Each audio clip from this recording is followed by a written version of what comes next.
Thoughts to build on by Markopmia, 33. Chapter 33. Talk. A way to health. Probably this chapter should be more accurately titled, Talk. A way to mental and emotional health.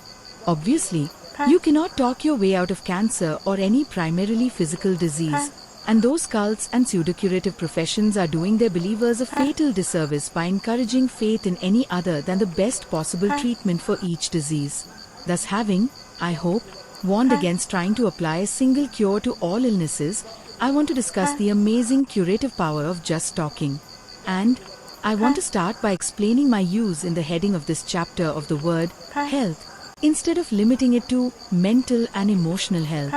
First, to avoid repetition, let's consider mental and emotional as being mutually inclusive and use the word mental for both. Many leading psychiatrists do. Next, let's understand that no disease is exclusively mental or physical, but a combination of varying proportions of both. The proportions may vary greatly, being mostly mental or mostly physical, but almost invariably both causes exist in some proportion. Many people do not realize that most diseases have a primary mental cause, although the symptoms, and indeed the bodily damages, are demonstrably physical. These are called psychosomatic, which the dictionary describes as bodily disorders induced by mental disturbances. It has long been known that more than half of all patients in doctors' offices and in hospitals are suffering from psychosomatic disorders, bodily illnesses, mentally caused. Progressively, more and more bodily disorders are diagnosed as being psychosomatic, even though the patient may not be so informed. Some extremists now declare that 90% of all illnesses have a primary mental cause. A patient with a broken arm certainly feels that his accident was a physical happening as, of course, it was. What he may not realize is that behind the physical event was a mental desire to escape the responsibility of doing something which for some subconscious reason he did not want to do. People go blind, are partially or completely paralyzed, develop almost every imaginable illness, although some psychosomatic disorders are much more prevalent than others, as a means of escaping some repugnant situation, or in order to withdraw from some undesirable reality of life, or even as a form of self-punishment for a repressed sense of guilt.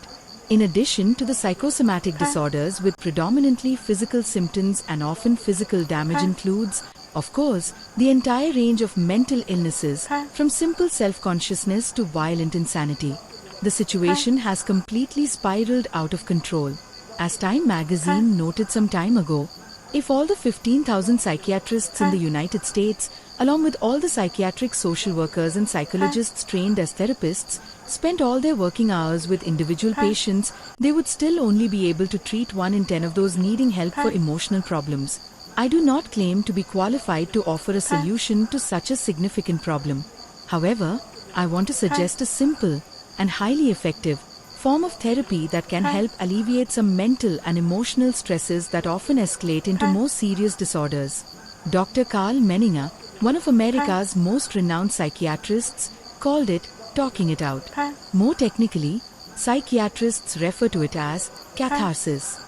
The layperson simply calls it getting it out of your system. To use common language, when something is eating you up, don't keep it to yourself, talk it out, get it out of your system. Don't worry, stew, and fret alone until you become all steamed up and then fail to let off the steam, because that's when you might blow in any one of 1,000 disastrous ways. Dr. Carl Menninger taught, in his excellent book, The Vital Balance, that mental illness is not a collection of many different illnesses, but actually consists of increasing stages of a basic mental disorder. Certainly, that is a greatly simplified and useful approach. It follows, since the first stage is the repression on some unwanted thought or act, resulting in a buildup of emotional tension and continued mental stress, that this increasingly dangerous condition can be relieved by a catharsis of whatever undesirable is being repressed by getting it out of your system. Specifically, the way to do this is to do just exactly what Dr. Menninger said, talk it out. Ever since Sigmund Freud developed the technique of psychoanalysis, the entire primary application of psychotherapy has been the patient's talking out his undesirable repressed thoughts. The simple suggestions made here are no substitute for professional psychiatric treatment when a mental illness exists. Specifically, if whatever you are repressing is hidden so deep in your subconscious that it must be sought and exposed by psychoanalyzers, you need the professional services of a psychiatrist. But if you are fully aware of exactly what is bothering you and causing you emotional tension and mental stress, and if you want to get it out of your system, as you must, then you can do as Dr. Menninger advised and talk it out. Once having reached the decision to talk it out, you have only to decide to whom to talk. That is very important, of course, and the sources are both numerous and adequate. Naturally, the first choice is a psychiatrist or a psychologist trained as a therapist. However, they not only are expensive, as such highly trained specialists must be, but their services are greatly in demand by the seriously mentally ill. Nevertheless, because of their vast knowledge, training and experience, they often can cure simple mental stresses in a few consultations. Next, your regular doctor is an excellent choice. General MDs now know a lot about psychotherapy, and your own doctor has the added advantages of knowing a lot about you. Also, he will know whether you need more specialized assistance. In all large cities, social service organizations provide trained personnel with whom you can talk it out.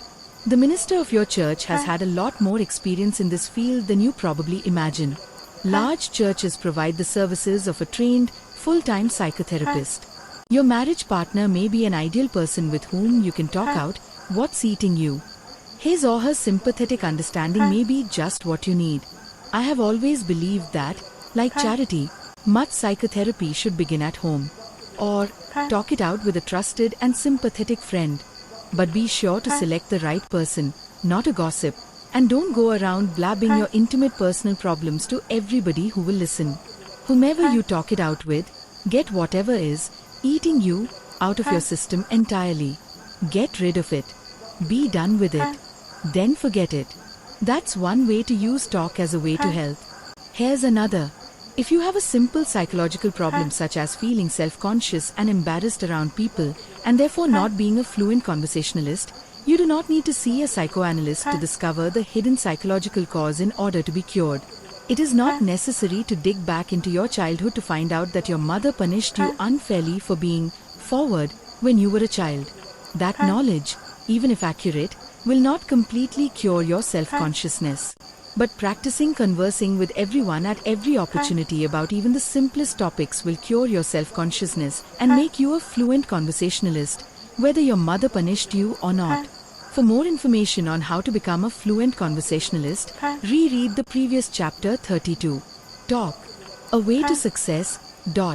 Frequently participating in interesting conversations is not only good success training but also good health therapy. It stimulates your interest in people, ideas, and life in general. It gets you involved. You participate. That's the key word, participate. Because participation is the sure antidote to withdrawal.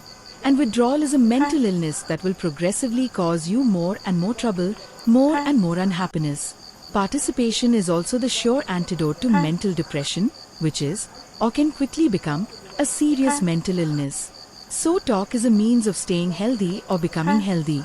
Talk, of course, will not cure everything, but it will cure many things, and it will help in many ways to relieve the tensions and stresses of life, to help overcome fear, self-consciousness, withdrawal and depression.